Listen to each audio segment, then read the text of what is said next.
minus 5, minus 4, minus 3, minus 2, X minus 1. Fire. Lights out, everybody.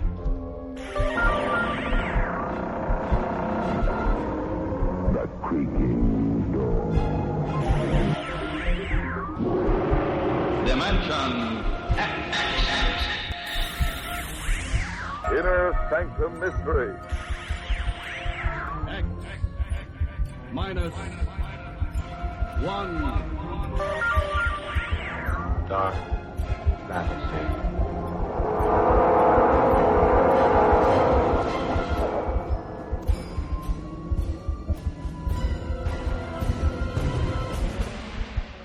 Hello everyone, welcome to Sci-Fi and Horror, brought to you by Dwayne Old Time Radio. Sci-Fi and Horror features some of the best programs from the golden age of radio, including X-1, Orbiter X, Dimension X, it's a lot of X's, Lights Out, Ray Bradbury, Dark Fantasy, and many, many more. Before we start today's sci-fi and horror thriller, if you enjoy what I'm doing, let me ask you to subscribe to my channel. Subscribing is 100% free, and you will receive notifications on new posts. Lastly, if you have a moment, please write a short 1 or 2 sentence review or give a rating on your preferred podcast service. A positive review or rating would help me out a lot. And now, on to the show. And again, thank you for your support. Hope you enjoy. This final week of March, we will pick up where we left off last month with a Ray Bradbury story. This week, we will have Riabouchinska from Suspense. This episode aired November 13th, 1947.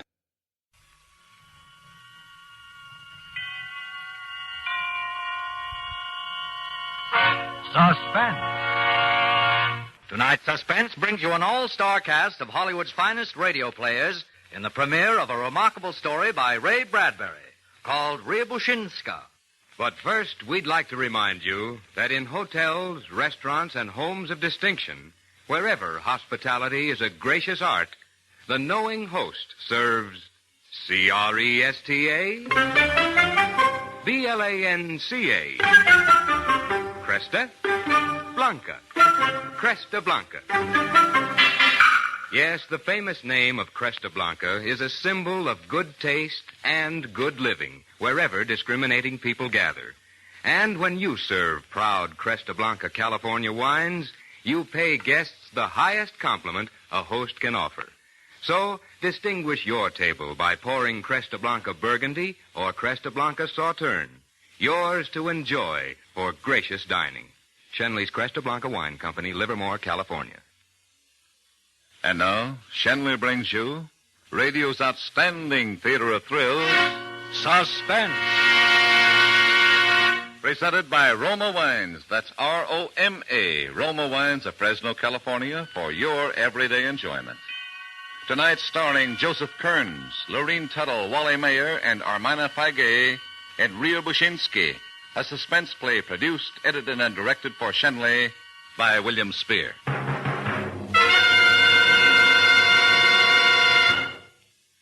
Mr. Arkham had a look about him in death as he had had in life. A general appearance which might prompt one to say, there's a man who will one day be stabbed, or shot, or booted in the head. And although Mr. Arkham had not met his end in any of the aforementioned ways, he had been strangled. And he was dead. Dead on the floor of a theater cellar.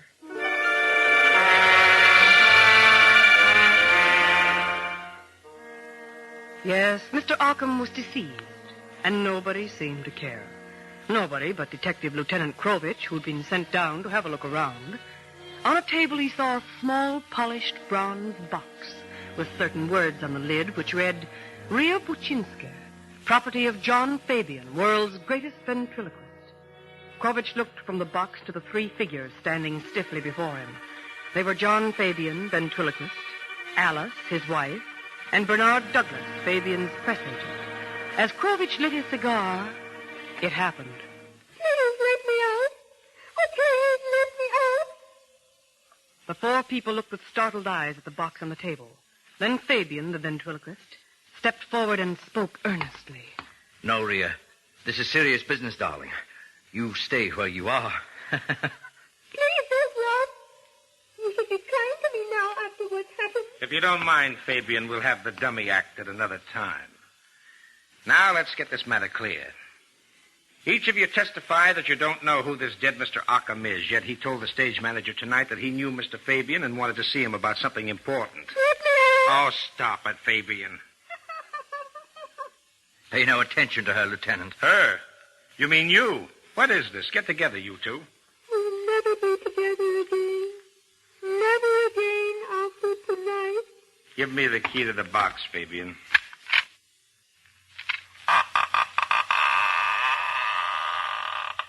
Thank you. Krovich stood motionless, just looking down, seeing Riabouchinska lying in her box and not believing what he saw. He thought, there were nights in life when you dreamed, and this is what you dreamed.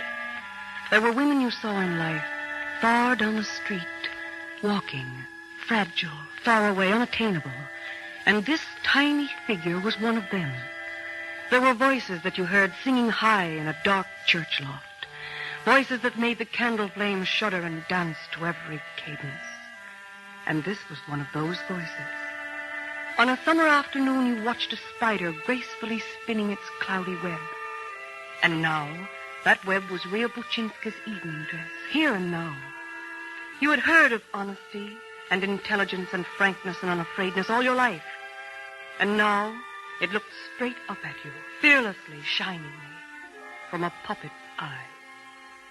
She was so beautiful your throat closed and you were sad, because you knew that she was only a puppet. John Fabian tenderly picked up Riabouchinska. Oh, isn't she beautiful? She's carved from the finest wood, Riabouchinska is. She's appeared in London, Paris, Rome, New York. Everyone in the world knows her and loves her. Many people question Riabouchinska's authenticity. They think she's really alive, that she's a midget. People just cannot believe she's constructed of wood. John Fabian's wife, Alice, stood glaring at her husband with a look of pure hatred. But he was aware of no one but the lifelike figure he held in his arms. And speaking to him, it said, Please don't go on about me, John.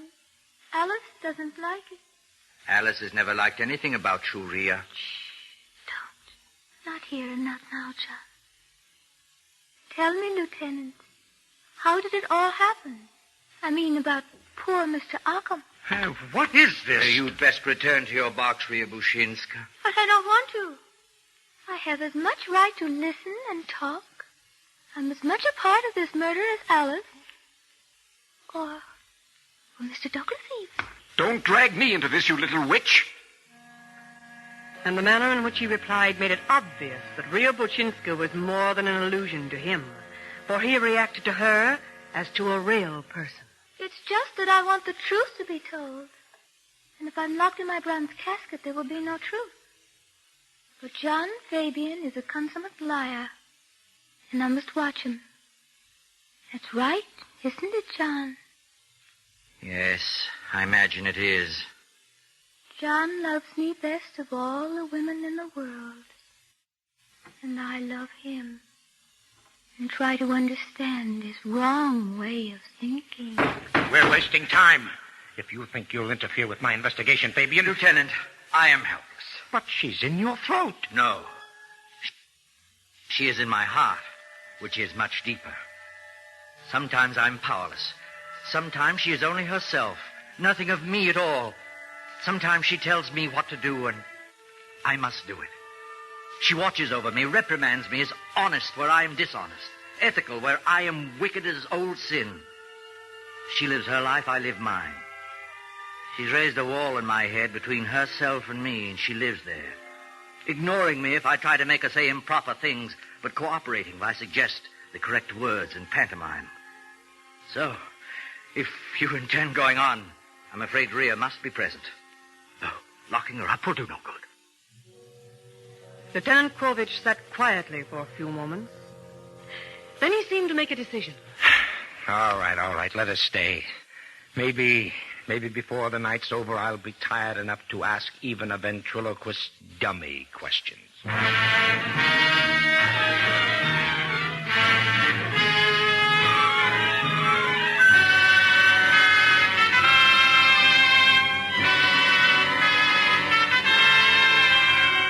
For Suspense, Roma Wines are bringing you Riabouchinska, Roma Wines' presentation tonight in radio's outstanding theater of thrills, Suspense.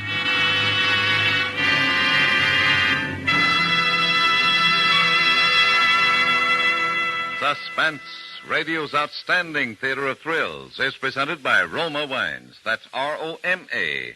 Roma Wines, selected from the world's greatest reserves of fine wines. Some hosts have a way of making you feel completely welcome whenever you drop in for a visit. Theirs is the kind of hospitality that says, come in and make yourself at home. Well, such is the hospitality of millions of Americans who always keep Roma California wines on hand. For Roma wines lend sparkle and companionship to any occasion. And there's a Roma wine to please every taste. For friendly entertaining, serve nut-like golden amber Roma sherry, rich red Roma port, or mellow flame-bright Roma muscatel. You'll find that these better-tasting Roma wines add warmth and charm to any get-together, brighten those restful stay-at-home evenings with your family. Tomorrow, solve your problem of what to serve when friends drop in with Roma Wines. That's R-O-M-A. Roma Wines, America's largest selling wines. And now Roma Wines bring back to our Hollywood soundstage Ermina Feige as narrator, Joseph Kearns as Fabian the ventriloquist, and Wally Maher as Detective Krovich in Riabouchinska, a play well calculated to keep you in suspense.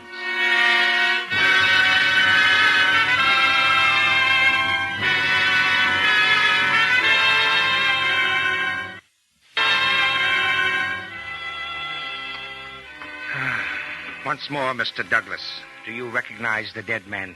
No. He looks somewhat familiar. An actor type, I believe. One of you three is lying.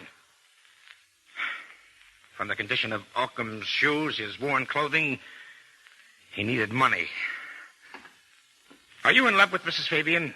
Why, Really, Lieutenant? I've been watching you. Your actions. My actions?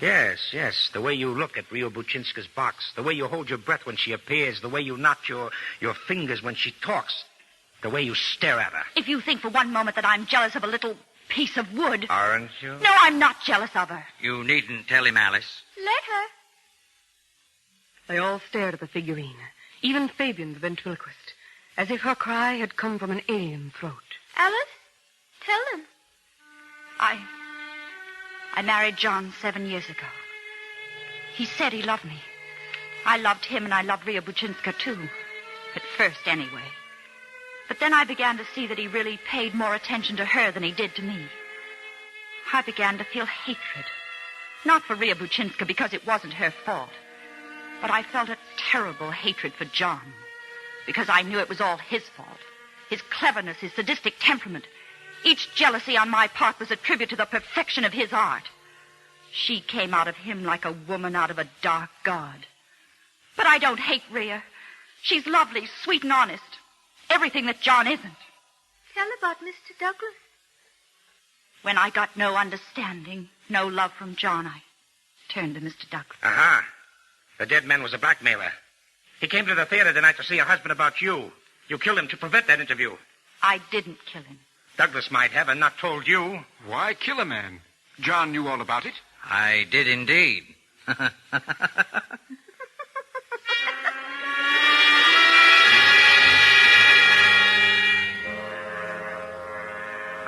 The next day, Lieutenant Krovich was back. Yes, come in. Fabian, I have something here which might interest you. With a tight grin on his face, Lieutenant Krovich held out the photograph of a woman. Fabian stared at the shiny picture before him, and then he fell back in his chair. He shut his eyes as if with a great ache in his head. Krovich turned the picture over carefully and began to read from the typewritten data on the back. Name, Ilya Riamansk. Weight 100 pounds, blue eyes, black hair, oval face. Born 1914, New York City. Disappeared 1934. Believed a victim of amnesia, of Russian Slav parentage. Oh, no. You know, Fabian, it was pretty silly to go through the files for a picture of a ventriloquist dummy. They all laughed at headquarters. And yet, here she is, Riabouchinska. Not papier-mâché, not wood, not a puppet. But a woman who once lived and moved about and disappeared. Take it from there, Fabian. Well, Lieutenant, there's nothing to it. I saw her picture long ago. Liked her looks and copied my puppet after her. Nothing to it, huh? Listen, Fabian, this morning I went through a stack of Billboard magazines that high. In the year 1934, I found an interesting article concerning an act playing the smaller circuits, known as Fabian and Sweet William. Sweet William was a little male dummy. As usual in such acts, there was a girl assistant, Ilya Riamansk.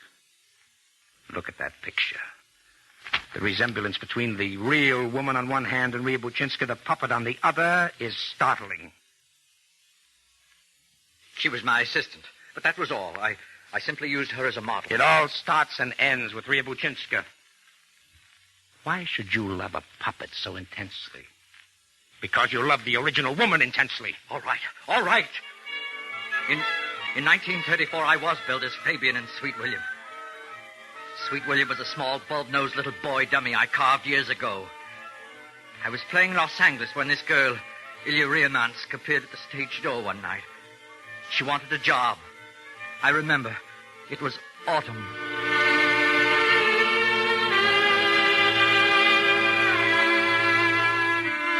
John Fabian remembered Ilya Riamansk in the half-light of the stage alley. He remembered how startled he was at her fresh beauty, her eagerness, the way the rain, when it came down through the narrow alley, caught in her dark hair and touched her feverish cheeks. She became his assistant, worked in the act, and in 4 short months, he who had always denied and scoffed at love became hopelessly lost with this woman. Then there were arguments, and things much more than arguments. Things done and said that were violent and unfair. He wanted her to marry him. She never quite accepted. He went into hysterical rages at her. Once he destroyed her wardrobe. That much she had taken. But it was somewhat different on that last night when he had shouted at her, taken hold of her, and slapped her brutally 3 times across the face.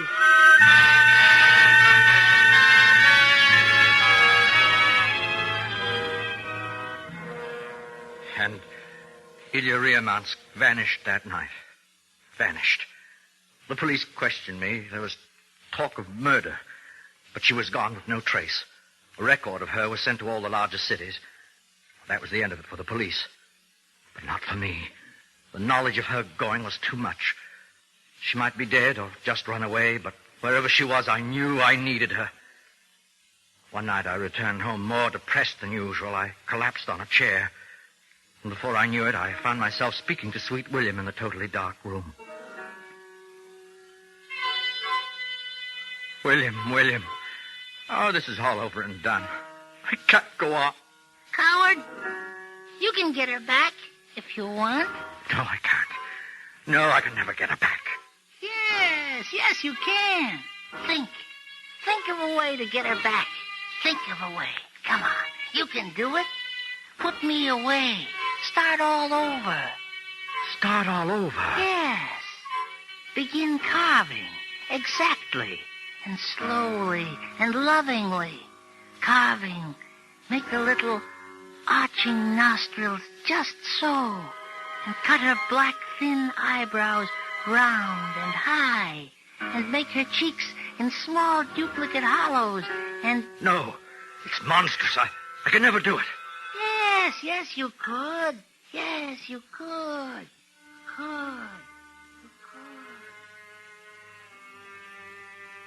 And the voice faded away like a water ripple in a dark cave. Blackness rushed over Fabian. His head fell forward. He whimpered. And Sweet William sighed. And then they both lay silent, and solemnly unconscious.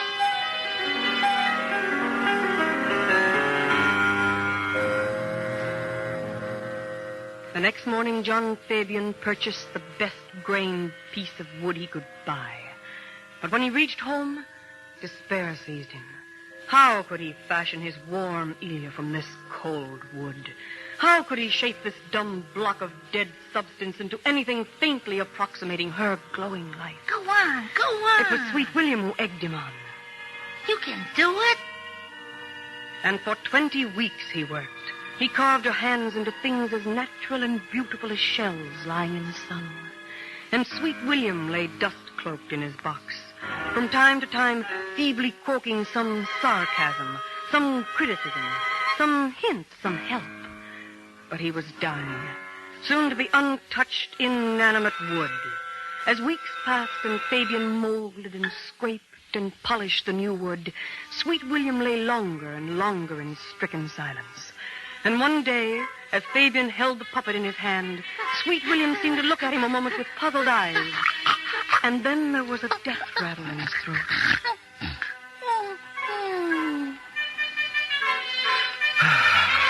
And Sweet William was gone.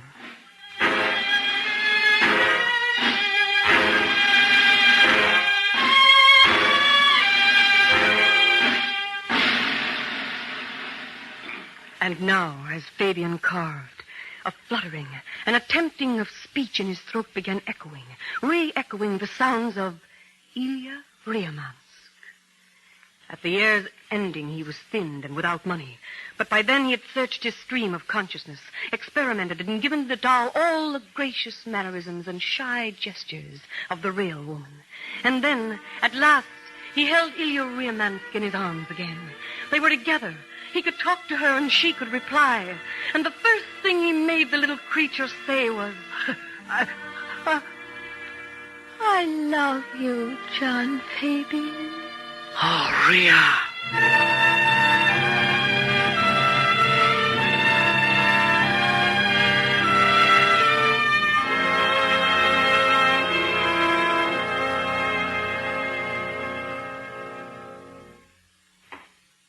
I see. And your wife? Alice, she was another of my assistants. She did her work well. She loved me. I don't know why I married her. I see. What about the dead man, Arkham? I'd never seen him before until you showed me his body in the cellar. That's not true. Don't lie, John Fabian. Fabian's cheeks drained white and the bones jutted out tensely. The puppet spoke, looking straight at Krovich. John received the first blackmail letter a month ago. It said simply, Riabouchinska, born 1914, died 1934. Born again in 1930... Fabian seemed paralyzed, unable to answer. He had a trapped, helpless, insane expression. His lips trembled. He searched the room as if seeking some way out where a frustration and a truth did not wait to bar his way. Occam threatened to expose me to the world. Go on. I wanted my love for Ilya kept to myself. What sort of a love would it be in the future if people really guessed the significance of my carving this figurine that talked and moved? People would laugh or be disgusted. Perverted, criminal mind, they'd shout. Ugly, horrible, revolting. And how could I play my love scenes with Ria anymore when they knew? Not when with every word I uttered, someone in the audience would nudge someone else and whisper, she lived once, you know, but disappeared. They say he killed her. They say he loved her. How much did Arkham want? $1,000 to start with, and more later. And so you killed him? No, I didn't kill Arkham, Lieutenant. I paid him $1,000. We found no money on him. Nevertheless, I paid him. Alice and Douglas must have heard our conversation. They've wanted to be rid of me for years now. I'm not blind. Alice saw a way of ridding herself of me and getting some money, too. Why, she's nothing but a... Just a moment. There's something I wish to say. And yet I can't say it. Krovich turned. He saw John Fabian's eyes widen in his head, as if a terrible conflict were raging, fighting within. His throat convulsed again and again, and lines cut deep in his cheeks, and the hollows of his face sank in. I was in the room when Mr. Arkham came. No, Ria.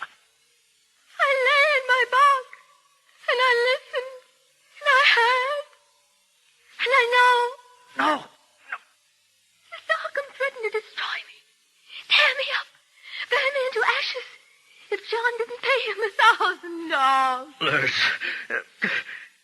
And then suddenly... There came a falling sound. Mr. Ockham's head must have struck the floor. I heard Mr. Fabian cry out, swearing and sobbing all in one. I heard a hissing, gasping, choking, horrible sound. You heard nothing. You're deaf and dumb and blind and lifeless. You heard nothing. Your ears are calm. But they hear. And then the hissing, choking sound stopped. I heard John drag Mr. Ockham to the door, open it, and take Mr. Ockham down the stairs, under the theater, toward the old dressing room that hadn't been used in years. Down, they took the body. It was a scene so incongruous, so impossible, so completely beyond the veil of sanity and reason that Krovich recoiled even as he watched. If ever in the time of the world the forces that manipulate men struggled one side against the other, this was the time. The shocked, pallid face of John Fabian wrenching, the horrible protrusion of the eyes, the clenching of the teeth as a censor, then relaxing again, the subtle move of the throat, and the high, sad, and accusative voice of Riabouchinska leaping from her tiny, shining lips. Fabian must have known what was happening, and yet he did not know. I'm not made to live this way. There's nothing for us now, anyway. 'Cause the world will know of us. Even when you killed him and I lay in my bronze box last night, I realized, we both realized that these were our last hours. Because while I've accepted your weaknesses and lies, I can't exist in murder. It couldn't have gone on. No one can live side by side with such knowledge.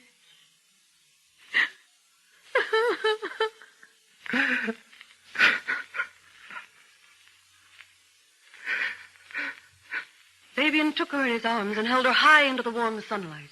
She looked down at him with her clear, honest way of seeing him. There were angry, helpless tears in his eyes. His hands shook, and in shaking made her tremble too.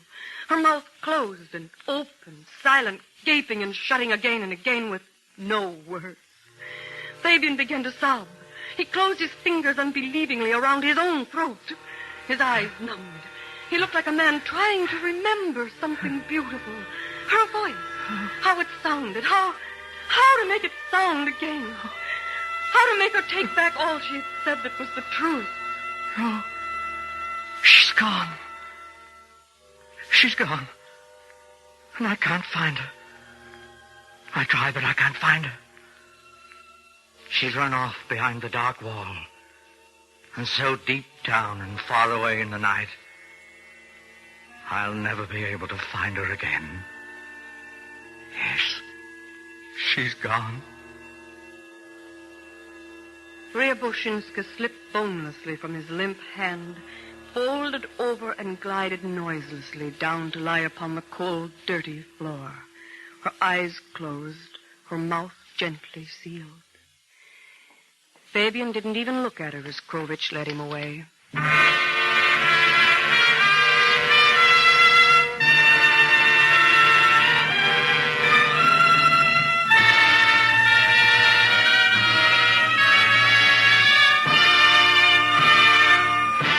Suspense. And so closes Riabouchinska, starring Armana Paiguet as narrator, Joseph Kearns as Fabian, Wally Maher as Krovich, and Lurene Tuttle as Ria.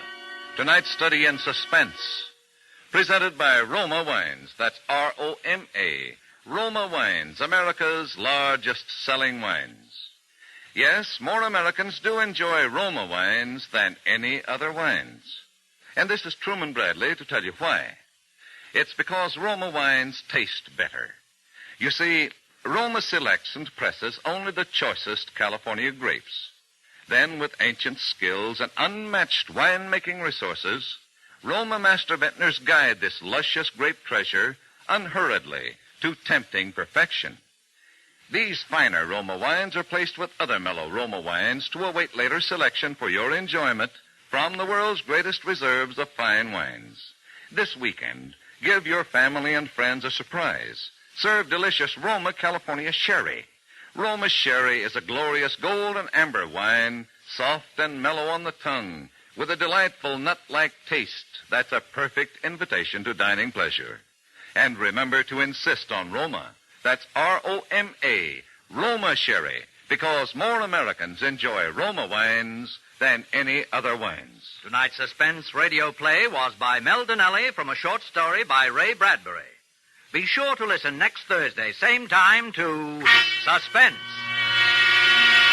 Produced and directed by William Spear for the Roma Wine Company of Fresno, California.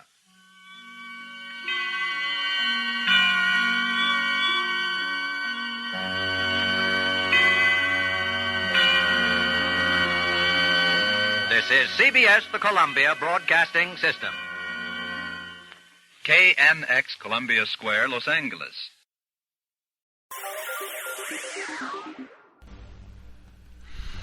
Thank you for listening. If you enjoy what I'm doing, I ask you to please subscribe to my channel or channels. You can also go to my website where you can listen to all of my podcasts for free. You can also download them for free. And there is donation information on the website if you feel like you would like to show some support for what I'm doing. You can email me. The website is otr.duane.media. And my email is info@otr.duane.media. And my Instagram is duane.otr. Well, hope you enjoyed. And until next time, stay safe. Wish you well. Peace.